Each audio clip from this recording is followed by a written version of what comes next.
विवेक भैया यहाँ पर झूठे हैं, पर उनका बच्चा है राजा चौधरी। बहुत आपने चौधरी फैमिली से दूरी क्यों कर ली और वो सब कहाँ है, कोई भी एक्टिव नहीं है। मैं ऐसा लगता है कि नहीं वो गलत है। लेकिन hello guys, welcome back to my new video. और जैसे कि आपने टाइटल देख लिया है तो खुशी विवेक के बारे में बहुत ही स्ट्रॉन्ग इन्फॉर्मेशन मेरे पास फिलहाल आई है, जिसमें कमेंट है, लेकिन जो कमेंट है वो बहुत ही 100% एक्यूरेसी उसमें बताई जा रही है। देखो, एक टाइम पर खुशी दीदी, विवेक भैया हमारे फेवरेट यूट्यूबर हुआ करते थे, क्योंकि अब तो वो सारे सोशल प्लेटफॉर्म्स से गायब है और रीज़न भी नहीं पता है, जो उन्होंने नहीं बताया। लेकिन जो रीज़न हमारे सामने कहीं ना कहीं अदर सोर्सेज से आ रहे हैं, उनके माध्यम से तो देखो जो अटैचमेंट हमारा उनके पास था, उनके तरफ था, वो अब कम हो गया है। तो कमेंट जो है वो मैं यहाँ लगा देती हूँ, मैं एक बार पढ़ती भी हूँ।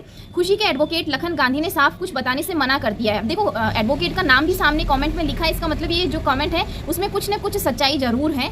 जब भी कुछ पूछा, फिर हमने हमारे पक्के सोर्सेज से कंफर्म किया। उन्होंने बताया कि खुशी चौधरी की जो लास्ट डेट थी, हियरिंग की जो लास्ट डेट थी कोर्ट में, वो 29 जून थी, 29 जून को थी, जहां विमन सेल में विवेक ने खुशी को जो मोबाइल जो ज़बरदस्ती छीना था, विवेक भैया ने खुशी दीदी को वो मोबाइल पूरा वापस दे दिया है, लेकिन पूरा रीसेट करके दिया है। इसका मतलब अब उस फ़ोन में कुछ न कुछ विवेक भैया के अगेंस्ट प्रूफ थे। विवेक भैया यहाँ पर झूठे हैं, तभी उन्होंने पूरे फ़ोन को क्या कर दिया, रीसेट कर दिया। अब खुशी दीदी के लिए तो वो जो फ़ोन है वो एक डिब्बा जैसा ही हो चुका है एक तरीके से। नया फ़ोन तो खुशी दीदी खरीद सकती थी, लेकिन उन्हें उनकी जो भी सोशल प्लेटफॉर्म्स है वो अभी नहीं मिले हैं, इंस्टाग्राम हैंडल वगैरह अभी उन्हें हैंडओवर नहीं किया गया है। फिर आगे लिखा है कि इसी से पता लगता है कि विवेक बहुत बड़ा झूठा है और मेरी इन्फॉर्मेशन 100% एक्यूरेट है। तो जेन्युइनली मुझे भी ये कमेंट जो है इसमें कुछ ना कुछ सच्चाई लगी है, लेकिन मेरा ऐसा मानना है कि जो उनका बच्चा है राजा चौधरी, बहुत इनोसेंट, बहुत क्यूट सा, इन सब में उस बच्चे की कोई गलती नहीं है। मतलब ठीक है, डाइवोर्स हो भी जाता है, बस बच्चे की कस्टडी पर्टिकुलर हो सकता है या तो मदर को मिल जाए या फादर को मिल जाए, लेकिन फिर भी एक बच्चे को दोनों की ज़रूरत होती है, मम्मी की, पापा की, मतलब दोनों की इक्वली वहाँ पर रिस्पॉन्सिबिलिटीज़ होती है, ड्यूटीज़ होती है, लव केयर अफेक्शन एक बच्चे को दोनों का चाहिए होता है।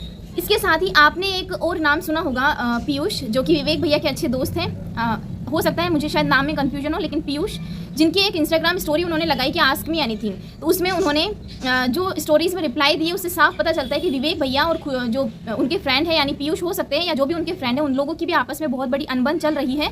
और इसमें भी जो वो स्टोरीज़ लगा रहे हैं उसमें साफ पता चलता है कि खुशी दीदी के साथ गलत हुआ है और वो खुशी दीदी के साथ में है। वो सारी जो इंस्टाग्राम स्टोरीज़ है मैं आपको यहाँ पर साइड में लगा दूँगी, आप देख सकते हैं। तो स्टोरी में ये लिखा है कि नाम को इन्होंने हाइड कर दिया है, लेकिन मुझे जितना पढ़ने में आया है, विवेक खुशी का क्या मैटर है ब्रो। इन्होंने रिप्लाई किया कि डियर फैमिली मैटर है, मीन्स पर्सनल मैटर, किसी को कुछ नहीं बोलना चाहिए। पर्सनल मैटर में जो है जैसा है वो खुद सॉर्ट आउट कर लेंगे। अच्छी बात है, लेकिन वो एक पब्लिक फिगर थे और बहुत लोगों के इंस्पिरेशन थे, बहुत लोग उनसे इंस्पायर हुए थे, चाहे चैनल के नाम पर हो गए या पर्सनल लाइफ में, फैमिली लाइफ में, जो भी है। बाकी गॉड है, भगवान है, होप सब ठीक हो जाए, बट मैं श्योर हूँ मेरे साथ ठीक नहीं करना। मैंने जितना फेस किया है, फील किया है, वो सब भगवान सब देख रहा है। तो यहाँ से पता चलता है कि इनकी विवेक भैया के साथ में भी कोई अनबन पक्का से हुई है। इन्होंने एक और सबसे जो मेन स्टोरी है, आपने चौधरी फैमिली से दूरी क्यों कर ली और वो सब कहाँ है, कोई भी एक्टिव नहीं है, खुशी की फिक्र है। तो चौधरी फैमिली साफ साफ नाम भी है इसके अंदर, तो जहाँ पर ट्रस्ट नहीं वहाँ क्या रिश्ता। तो ठीक है, मतलब यहाँ से भी हमें पता चलता है कि सच में अब तो बिग बॉस भी आ चुका है, बिग बॉस में वो लोग नहीं दिखाई दिए हैं, तो साफ पता चलता है कि जहाँ पर ट्रस्ट नहीं वहाँ क्या रिश्ता। इसका मतलब इनके बीच में कुछ फैमिली इश्यूज़ हुए हैं। फिर एक स्टोरी इनकी थी, भैयू मुझे सब कुछ पता चल गया है विद प्रूफ, सो भैयू खुशी भाभी बहुत अकेली है, उनके साइड रहना आप। तो इन्होंने यहाँ भी खुशी भाभी, जो खुशी नाम है, उनको इन्होंने हटा दिया है, लेकिन फिर भी इन्होंने रिप्लाई किया, मैं हमेशा सच के साथ हूँ, चाहे घर वालों के अगेंस्ट ही हो।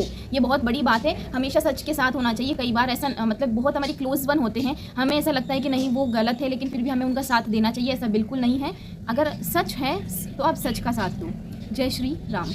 फिर पीयूष भैया ने स्टोरी लगाई कि जो मुझे किसी और की वजह से जानता है, मेरे को अभी अनफॉलो कर दो। किसी और की वजह से मतलब कि खुशी दीदी या विवेक भैया की वजह से।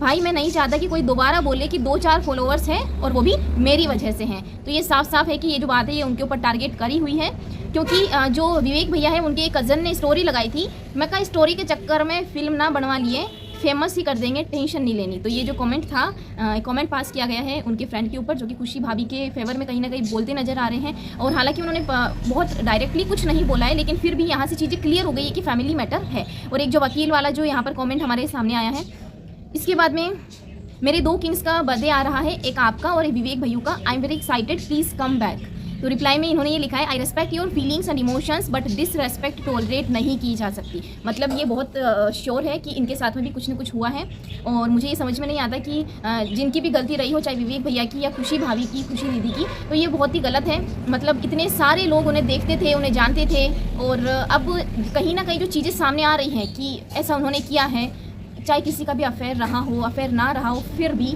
मतलब जो चीज़ें सामने आ रही है, मतलब इतने ज़्यादा वो लोग ट्रोल हो रहे हैं, उनके फैमिली मैटर्स बाहर आ रहे हैं, एटलीस्ट अब तो उन्हें बोलना चाहिए। मेरी आप सबसे भी रिक्वेस्ट है कि अगर खुशी दीदी या विवेक भैया के कोई भी आस पड़ोस से या उनके बहुत ही कोई क्लोज वन मेरा ये वीडियो देख रहे हैं, तो पूरी जनता, पूरे उनके लव्ड वंस के बिहाफ पर मेरी तरफ से आप उन्हें ये मैसेज ज़रूर पहुंचाएं कि वो लोग जहां भी है ज़रूर जल्दी से अपने फैमिली प्रॉब्लम्स को ख़त्म कर दें। और अगर सच में खुशी दीदी और विवेक भैया का डाइवोर्स होने जा रहा है तो उन्हें नहीं लेना चाहिए अभी भी। मतलब हर रिश्ते में ना एक उम्मीद की किरण होती है और वो उनके साथ में भी होगा ही, लेकिन बस उस उम्मीद की किरण को ढूंढने की ज़रूरत है। और आपके सामने तो आपका बच्चा है राजा, आप उसे देखो ना, आप अपनी जो रिश्ते की उम्मीद है वो आप राजा के अंदर देखो। बाकी मैं ज़्यादा इस पर अभी कुछ नहीं बोल सकती जब तक और कोई जो प्रूफ्स है वो सामने नहीं आ जाए। अगर आप मेरे चैनल पर नए हैं तो आप मेरे इस चैनल को सब्सक्राइब जरूर करें। मैं मिलती हूँ आपसे एक बहुत ही जल्द बहुत ही अच्छे नए वीडियो के साथ में। तब तक के लिए जय श्री राम।